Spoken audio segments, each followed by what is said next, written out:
welcome to another installment of If It's in the Mind, It Can Be Managed, the Mind Management Mentors podcast. And I'm a big believer, and I say this at the front of every podcast that I do, is there's so many different areas that we can look at the mind from. And spirituality is definitely popping up an awful lot. But the reason I got today's guest on is we are going to be talking about not just flexibility, but we're going to be talking about yoga and Buddhism. And I'm fascinated by Buddhism, especially on the journey that I went through trying to understand Buddhism as well. So I'm not going to say much more. I'm literally going to say, hi, welcome to the podcast. Who are you? Where are you from? What do you do? Hey, Cuddy, thanks so much for having me today. So I'm Tam Dillon. I'm a self-development coach. I work specifically with spiritual-based tools like Buddhism, yoga, tarot, shamanism.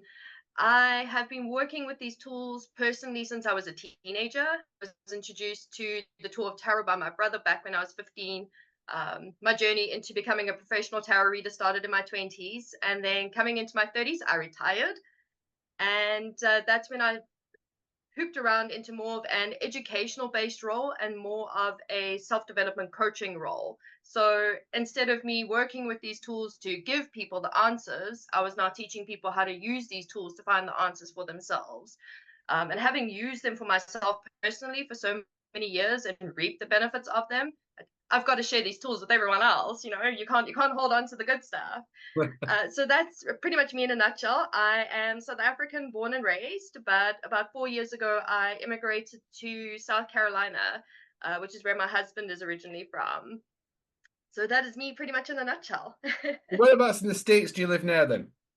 So I'm in the upstate of South Carolina in a little town called Easley.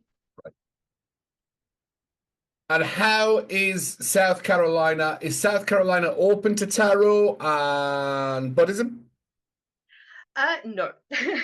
So where I've landed myself, they actually term it the buckle of the Bible Belt, Right. is where I live.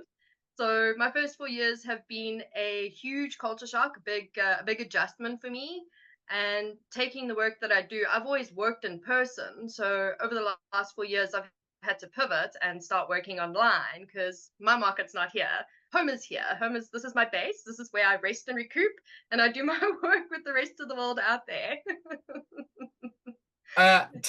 In South Carolina, and I'm only asking the questions. Are you technically the devil worshipper of the town? In a lot of eyes, absolutely, definitely. I've got to be very mindful about who I'm talking to and what I'm talking about. Fortunately, having read for so many different cultures over the years, I can talk to different people and I know how to talk their language. So I don't just rush out and be like, hey, you want to draw a card? You want to chat about the dead card? They will tie me to a stake over here.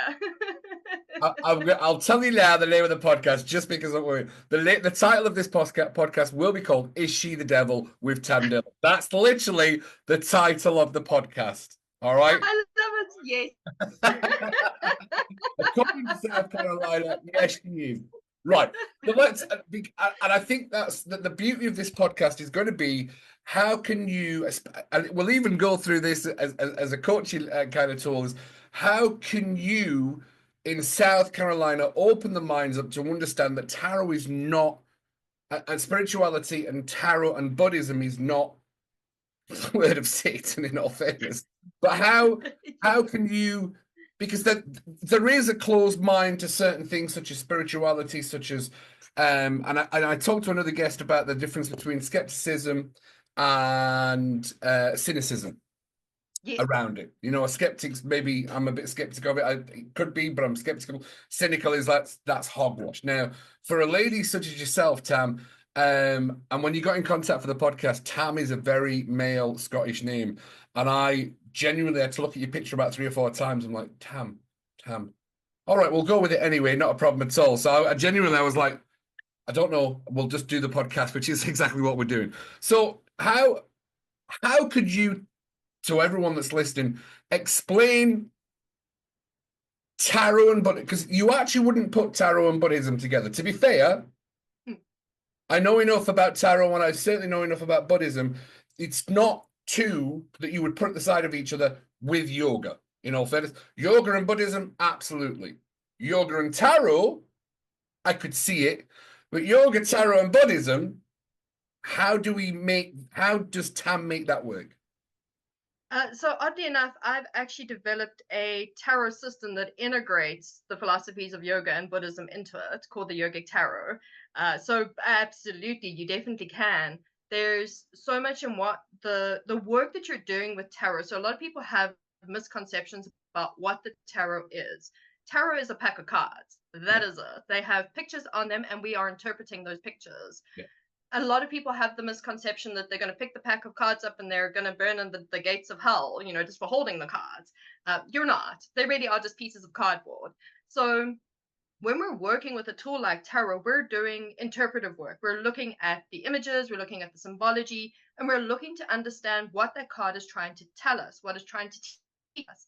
And tarot is this phenomenal tool that can literally lay out any aspect of your life, any experience that you could have in this lifetime, any archetype or personality type you could come across. The tarot is there and it's telling you, hey, this is what it looks like, and this is how you can deal with it. And when you add in the layers of yogic philosophy and Buddhist philosophy into that, you now have this full-blown system that's not only physically active, it's mentally active, energetically, emotionally, and it's working on all these different bodies at the same time, getting you back to who you actually are, really getting into the deep, dark, gritty sides of yourself. That's what these things are doing. So absolutely, there's a huge difference between skepticism and people that are like, oh, that's hogwash. And I mean, I read professionally for 15 years, so I've come across all sorts. I've read in different countries, different cultures. People have sat down in front of me and they're like, am I going to go to hell for having this reading? And I'm like, no, honey, you're fine. Like, really, you're going to be okay. Like, let's start with the basics here. These are a pack of cards. What would you like to know from these cards? And I'm going to use them to interpret. Like, they're not telling you anything. I'm telling you stuff. I'm the channel here. So the power doesn't sit in the cards. Power sits with the person who's working with the cards. Yeah. And for a lot of people, there's that other misconception that tarot is just a tool for telling the future. The amount of people that have the capability to forecast the future, very few and far between. They are a minuscule amount of the population on the planet. They exist for sure. I'm one of them. I've met some incredibly gifted people over the years, but they are a minority. So you're not picking up the cards to say, ooh, what's going to happen next week? Who am I going to marry in 10 years' time? What's my spouse's star sign going to be? Stop doing that nonsense. Like, just stop, put the cards down, go away, and come back and ask some better questions tomorrow. So tarot gets such a bad rap because it's an incredibly misunderstood tool. Obviously, we have cards like the Death card, the Devil card. You have certain cards in the Suit of Swords, and people look at them, they're like, oh, that's got to be the work of the devil. Look how dark and scary that card looks. That dark and scariness is the dark, scary aspects of yourself that you don't want to be looking at. The Devil card, that is your shadow, that's your fears, it's your addictions, your phobias. That's what the Devil card is. So when people come to me and they say, oh, tarot is the work of the devil, I'm like, let's sit down for 2 seconds and let's talk about these cards. And within 2 minutes, I've got them understanding, like, oh, this is actually just a pack of cards. And, they're not going to turn me into a boiling flame of, hellish death. There's such a huge, horrible misconception around the tarot. But absolutely, coupling it with yogic philosophy, it aligns so beautifully with both yoga and Buddhist teachings, because it really is. It's a journey that you take through the cards to get back to who you are. Buddhism, you're doing work to get back to who you are. Same thing with yoga. Those are the core premises of all of those practices. Who are you and how can you get back there? I think you said something I'd love to come back to, that is where you said the science of who you are. Yes. When you say the science of who you are, because I think this is going to be a really cool part, is what do you mean by the science of who we are? So when we're looking at that, we're looking at the authentic self. So if we had to picture ourselves as a set of nesting dolls, your good old Russian nesting dolls, and you can take them all apart, and you have that little piece in the middle that doesn't come apart. You can't put anything in it. It only fits into the center. That is your authentic self. Authenticity is the only thing in life that is permanent. Everything else is transient. Everything else is going to change. Nothing in life is going to last. Everything is going to come to an end, except for that little piece that sits on the inside, that piece of wholeness that isn't changing. And that's what we're looking to get back to, is that little piece on the inside that says, hey, this is who I actually am. Everything else is just surface. The physical body, the energetic body, your emotions, your mental thinking, that's all surface stuff. And the rest of the world has such a huge impact on all those external layers. The world raises you to say, you got to go to school and you got to get education and get married and have 2.5 kids and live behind the white picket fence. But no one actually stops to say, what does that little piece on the inside of you want for the self? What do you actually want? What do you need for yourself in order to be who you are? People get pushed into becoming doctors and lawyers, and they wake up in 10, 20 years' time in complete burnout saying, who the heck am I and how did I get here? Well, the world kind of herded you along and pushed against all those external layers, and you've lost your sense of self. Oh, authenticity is permanent, but we lose it. That's fantastic. Tam, that was a mic drop right there, to be fair. So what brought you personally to Buddhism?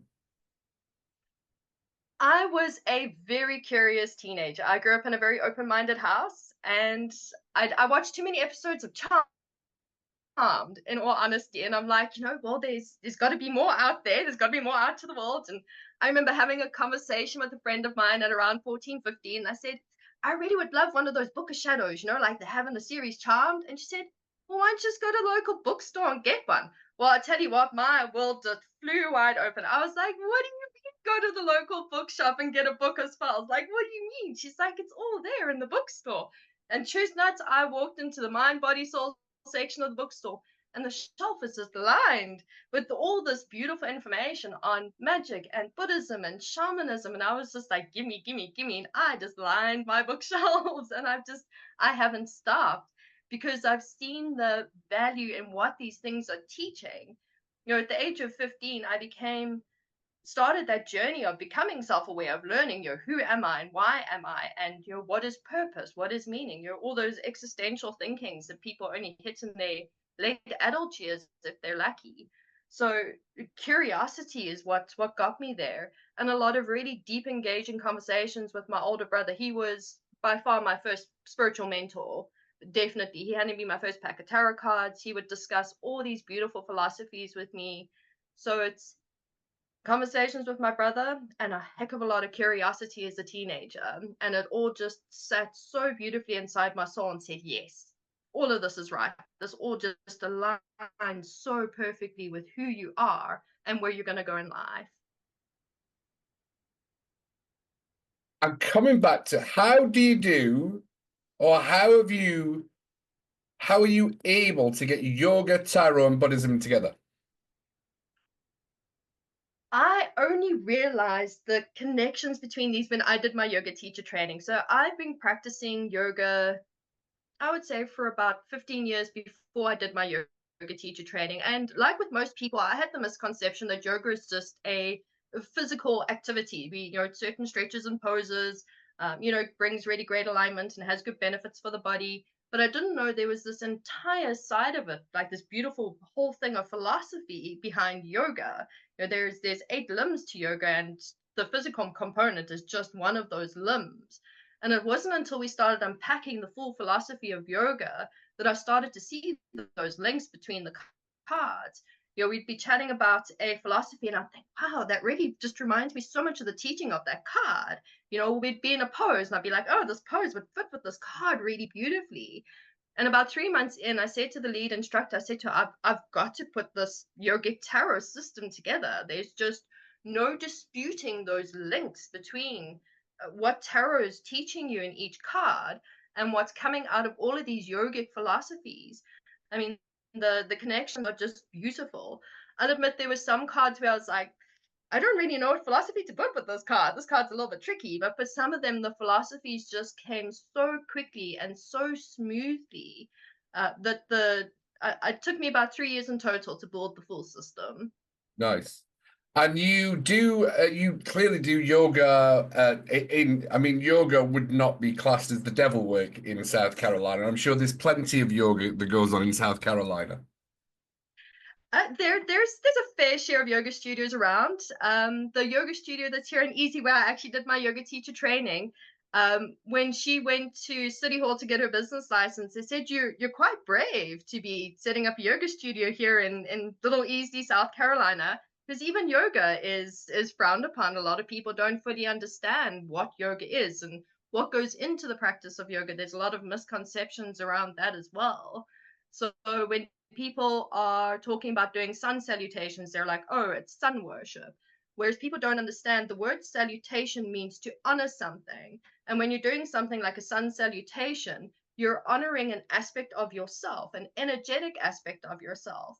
But also, in a sense, you're also honoring the nature around you. So, yes, you're paying homage to the sun and saying, thank you for rising today. Thank you for giving me energy. Thank you for giving me sustenance, because it does. It gives us light and warmth and good old vitamin D. So there's nothing wrong when starting your morning and saying to the sun, hey, thank you. I acknowledge you for rising today. And also then it allows us to understand our capacity to rise as the sun. Each day starts as a new one. And so we rise like the sun.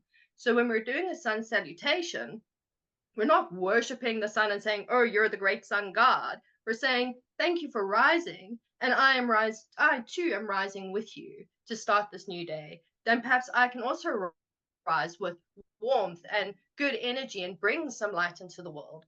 So people really do have terrible misconceptions of tarot and yoga. Yeah. They and Buddhism as well. I've had conversations here with people where they're like, why would I want to pay homage to a god that's he's a little fat man. I'm like, well, that is an effigy of Buddha. Firstly, that is not what the Buddha actually looked like. That is an effigy of what a perception of his trait, of his abundant trait. That's what that is. And also, Buddha is not seen as a god. He was seen as very much along the lines of Jesus and Muhammad. He is a prophet. He's a spiritual person who walked the earth along with the rest of the great leaders out there. He came with some really beautiful messages. But people, again, there's that misconception of, oh, Buddhism is a religion and Buddha is seen as a god and people are worshipping this other god. No, they're not. It is a way of life and it is a way of being. And it's actually got some incredible teachings to show you how to be probably one of the most beautiful people on the planet. Compassion, self-awareness, like all those things that Buddhism teaches you. Like, how can you give that a bad rap? But people don't know what the teachings actually are. You actually get some really great books out there. They actually compare the teachings of Jesus and Buddha, and to see how much crossover there Yeah. actually is between these two great teachers Yeah. it's mind-blowing. It's beautiful. But people are like, nope, that Jesus is the only way, and like there's nothing outside of this. But there's a whole lot outside of that. I, even when you were talking, I'm like, I mean, I know, I remember going on the journey of Buddhism because I know that on the journey of life that I went through was I did stumble upon Deepak Chopra, and I know I've mentioned that in the past, and I know that Deepak Chopra, when he first started his book, there's a lot of reference into Buddhism. So I thought, you know what, I'll get a book on Buddhism. And there was a lot of concepts in there. I was like, wow, this is actually a hell of a lot. It's more technical than most people would believe. There is, and I still didn't. There was a journey on the bike because used to always go on bike rides where I'd listen to audiobooks where there was no cars around, so I was safe. And there was a concept about the snake chasing the snake, and which was it represented infinity. And then, Mm-hmm. yeah, and I remember I had to stop the audiobook because he kept talking about this infinity, infinity, infinity, what the snake means. And I actually lost my thing. I was like, I'm not ready for Buddhism. I'm not ready to fully grasp Buddhism. But he kept talking about infinity. But as I see with a lot of religions, and I'm not that, and I was very honest on the podcast, I'm not that well versed in religion. We weren't brought up religious. But faith is faith, isn't it? Faith Absolutely. and belief. Absolutely. Yeah, faith and belief in something is good, isn't it? Absolutely. And I think that people misunderstand the word faith. You have you have the religious version of faith, which is, I'm going to just blindly follow whatever the priest is telling me on a Sunday morning. You have that kind of faith, and most people think that that's what faith is. It's just you're listening to what the guy at the pulpit is telling you, and he's God's word, so I've got to follow that. Then you have actual faith. And actual faith is something that invariably gets tested time and time again throughout your lifetime. It's something that you'll constantly get pushback on, whether it's from instances, interactions with certain people, or life handing you a whole lot of challenges, and you're just like, but why am I being challenged so much? Or why am I getting all this heavy stuff being thrown at me? And invariably it's because you're being tested on your capacity for faith. So faith is not just a belief in something else, it's also the belief within the self. So a lot of people have external faith, and they're like, oh, well, I have my faith and my belief, and everything outside of me is going to get me through life. But what about faith within the self? You're going to get yourself through life. That's what's going to drive you. That's what's going to move you forward, is faith within the self. Because as much as we have, I firmly believe we have a higher power. There's got to be something bigger out there than us. Yeah. We've come from somewhere, but that isn't the be all and end all. I am an aspect of that higher power. I am part of that source. So I need to have faith not just in this external thing. I need to have faith in what's going on the inside. Because if I'm living life externally, I'm missing out on probably a good 70% of what actually is going on. When you step back into the self and you're living life internally outward instead, and coming from faith from the inside, life becomes so much clearer. Life becomes so much more solid. You're walking in your life through your path through life is just, it's less confusing, in all honesty, because you're not trying to grasp all this external stuff. It's like, why has God failed me? Why has the universe failed me? Life happens, challenges happen. We have duality in life. You've got to have the good with the bad. You can't have just light. Light doesn't come without shadows, and shadows don't come without light. You've got to have that integration. But everybody tends to just keep externalizing that aspect of faith. Oh, faith sits outside of me. It's this bigger thing outside of me. That's where faith is. So understanding that there's different types of faith out there, and coming from a more authentic space of faith. So I have far more faith in myself than I do in something that I can't touch and feel. And how does it feel to have faith? Because a lot of people, and I would say that self-doubt pops up for a lot of people, myself occasionally as well. What is it like to have? Because I can see you can see. It's not that I can see our auras or think not yet. I've got a feeling I'm going to get trained in all this. I've got a feeling I'm going down a spirit. I genuinely do. After what happened with another guest, I'm like, oh, I'm going to go down the spiritual route on this one. Which it was that awakening moment of something bigger than us. I was like, yeah, I know where I'm going. That faith in self. How does that feel? For a lot of people listening, they'll be like, what does faith of self mean? It's a space of stability and ease. Let's draw on some yoga terms here. Sthira and Sukha, good old stability and ease. When you have stability and ease in life and with yourself, you've established a good solid foundation of faith within yourself. That's, for me, that's what faith feels like. When my faith has been tested, and when there's been times in my life where I've taken all parts of my faith and belief system, and I've just ripped it to complete shreds to make sure that, is this really still what's right for me, or am I still on track with these?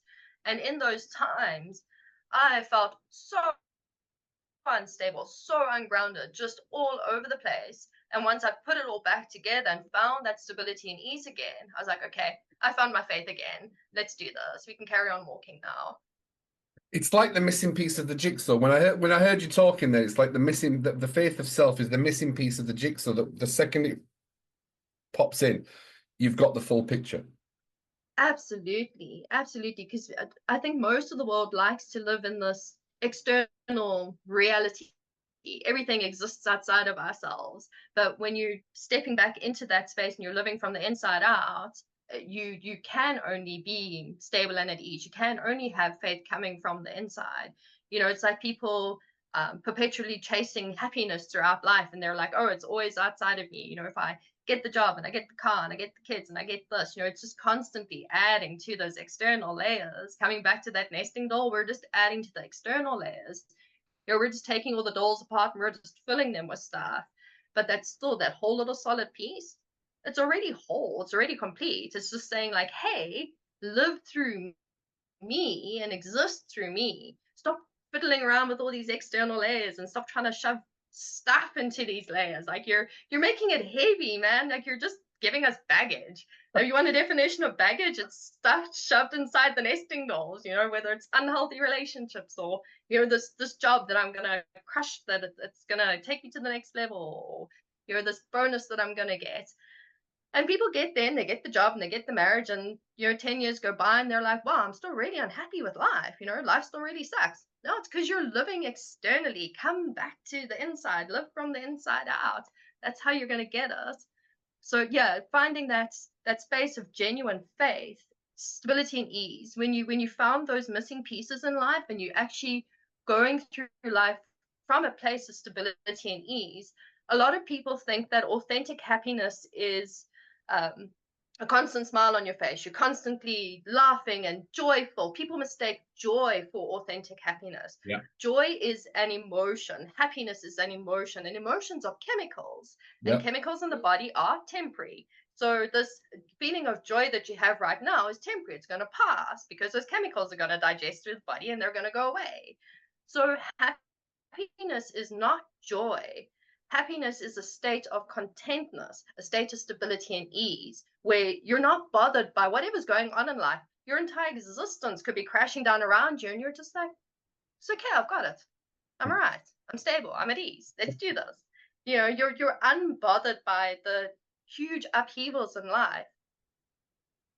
It's a knowing, and it's a knowing of self. You're absolutely right, but there's flow in there as well, isn't there? There's the whole part of flow is powerful. Absolutely, Yeah. flow space. Yeah, and so few people get to experience true flow. It's one of the most beautiful spaces to live in, and you've got to be stable and at ease to find that flow space. Yeah. Mm. Yeah. It's so simple when we break it down, isn't it? It is. It's life and our understanding of life that makes it difficult, isn't it? That's it. There's a saying that I've had for many years, and that it's life's not complicated. People are. Yeah. Because they're living in the to use your words, they're living in their Russian dolls. They're on the outer layer of the Russian doll. When you live on that outer layer of the Russian doll, we're 7 separations away from self, which is I love that. I genuinely love that and authenticity is permanent once we just dig down to it. Once you take that outside shell out, once you do, and I think.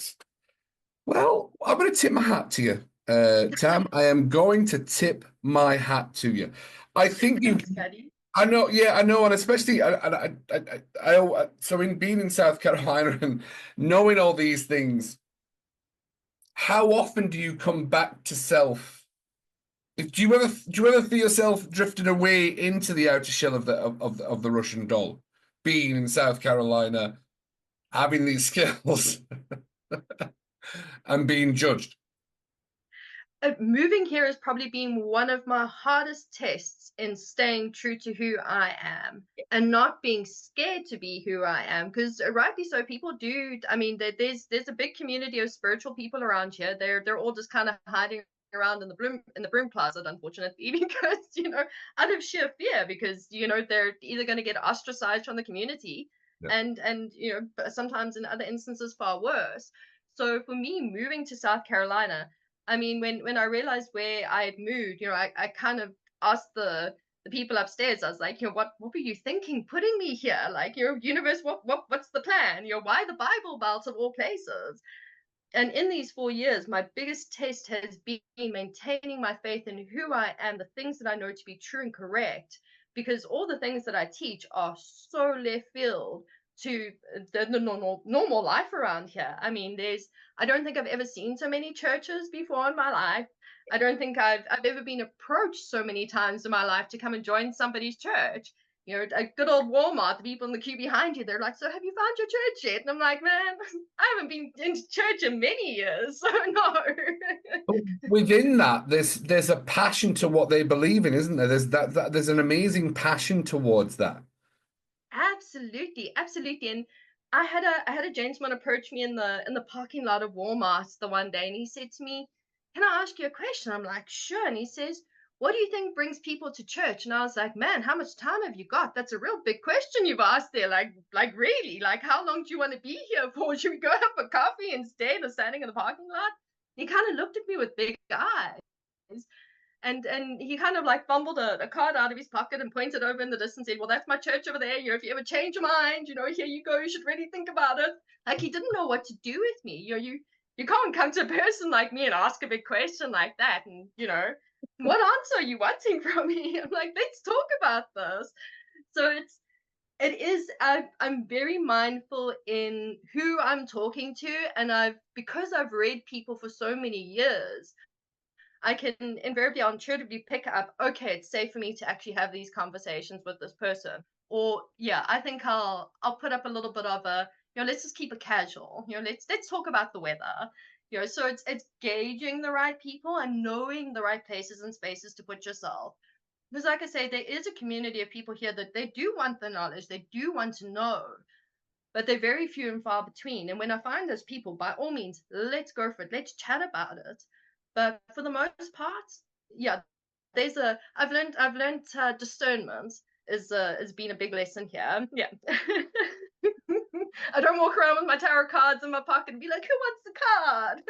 Pick a card, pick a card, pick a card. Because there is a connotation of tarot at the carnivals, which, yeah, I get that. I get that the connotation and stuff like that. And I understand that tarot's moved on, but some people's perceptions don't, do they?